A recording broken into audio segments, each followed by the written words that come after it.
Hi, Lisa Jones here from The Art of Living Happy. I'm so glad you've joined me today for the interview with the experts. Enjoy it!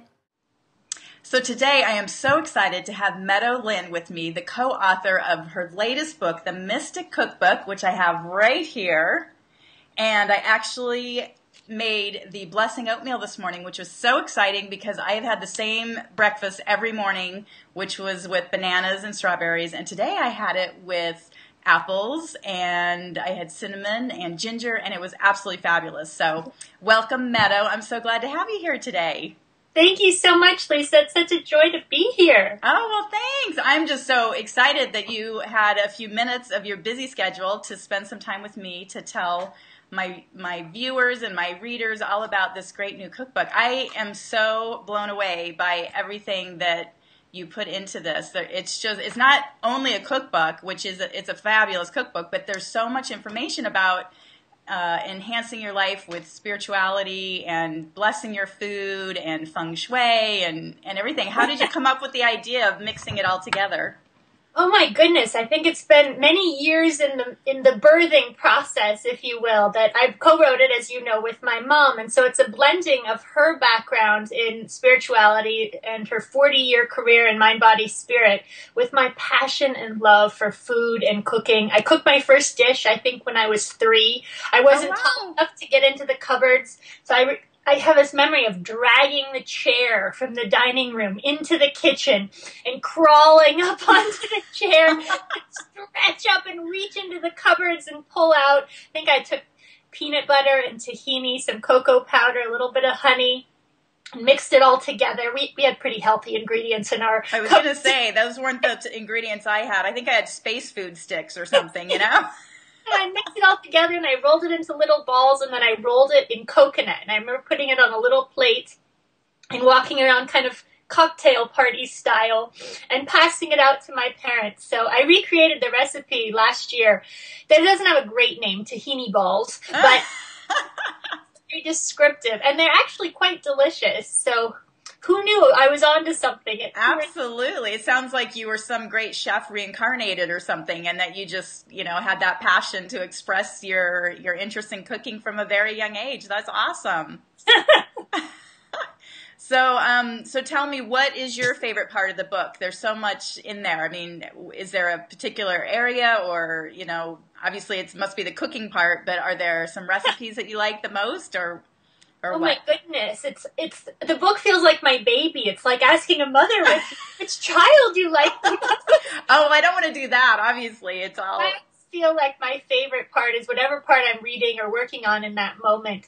But I love the fact that we were able to blend so many different modalities, as well as so many of my passions. I took most of the photographs in the book. Oh, wow, so, yeah, there's so many photographs. They're gorgeous. Thank you. So I was able to blend in my passion for photography and share that.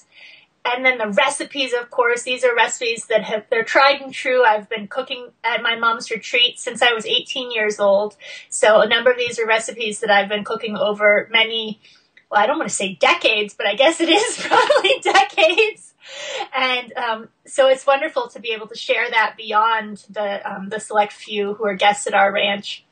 And then, of course, the information that we share about living deliciously. As you said, it's not really a cookbook in the traditional sense for the word, even though there are a number of recipes. It's, in a lot of ways, a cookbook for your life. And I love that we were able to share the things that we've learned on ways that you can improve and enhance your life, not through suffering, but through joy and good meals. That is awesome. I love it, a cookbook for your life. And I have to say, one of the parts I was reading about that really struck home was about blessing your food and how you can really bring so much energy and just connection. It just really, it touched me when you talked about not only blessing the food itself, but the farmer who raised it, the person who brought it from the farm stand to the next place of production, and the people that produced it, and then actually to your supermarket. And it just really, suddenly, the whole idea of a meal became a mini village, if you'll, I love a mini village. That's a great way to put it. Yeah. And it is true. You talk about, you're in Connecticut now in the middle of winter. Right.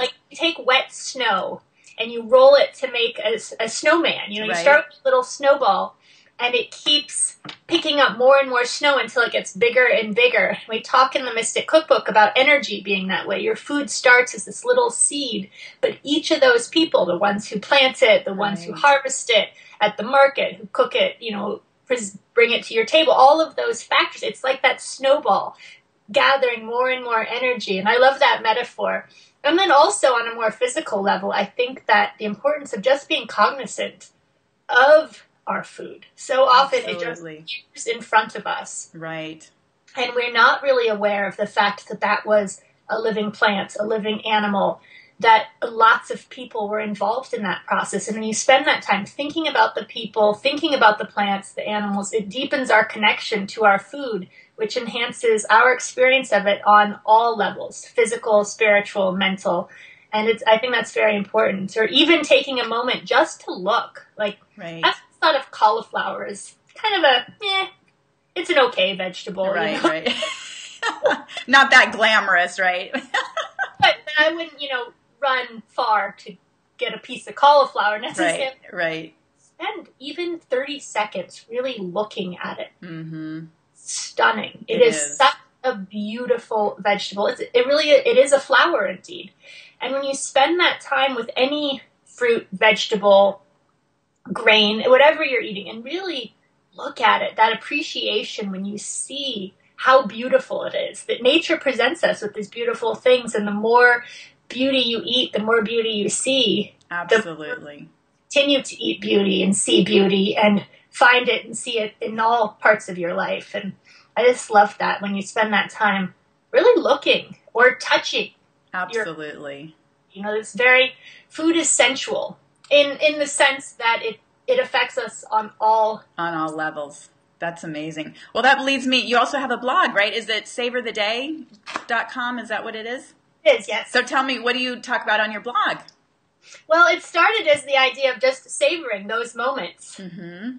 Yesterday I went out to let my chickens out, and they followed me around the garden. I felt like the Pied Piper, like loved. And, they probably were just hoping for something to eat. But I came to that moment, and maybe I was only outside for 5 minutes, but that feeling of connection, that they really cared, that I was there.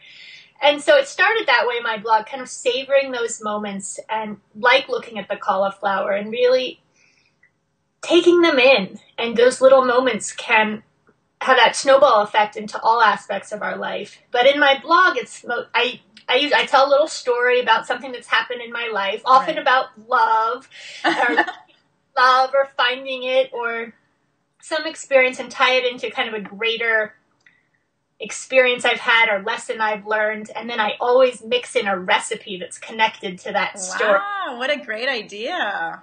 Some wonderful recipes there. And it is, in some ways it's like, oh yeah, there's a recipe and there's a story about love, but also because we all eat. Mm-hmm.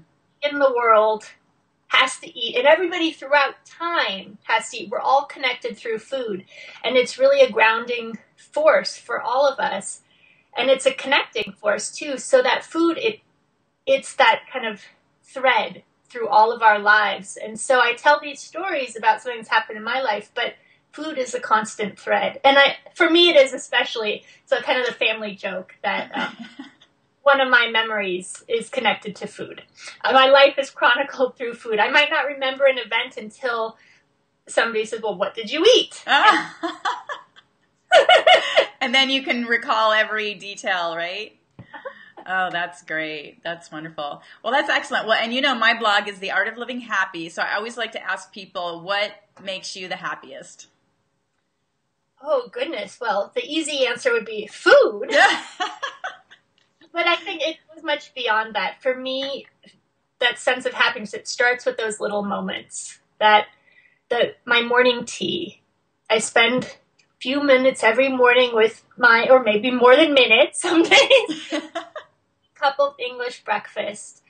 And just that time, that's that morning ritual, that something I do every day that's a constant. I wake up in the morning excited for my tea. And it's just, it's just a cup of tea. It's not a big thing, but just that knowing that every day I will have a cup of tea and I get to sit there quietly and contemplate. Sometimes I get in front of my email. Sometimes I'm racing to and fro and I'm just drinking it quickly as I go. But other times I just sit and spend that 5-10 minutes with it. And I think it starts my day off in a good way. That's great. I know. I love my cup of tea in the morning too, and that's truly a really beautiful time just to take that, like you said, 5 minutes even, and just contemplate kind of what's coming for the day. So I love that.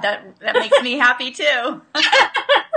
Well, Meadow, it was such a pleasure chatting with you today, and I'm just so thrilled, and I absolutely love your book, and I'm going to ask everyone out there to go and buy it because they will not be sorry for investing in this beautiful book that can really bring so much passion to their lives. So check it out, and again, thanks, Meadow. Great talking to you. Thank you so much, Lisa. Okay, take care. Thank you. Bye.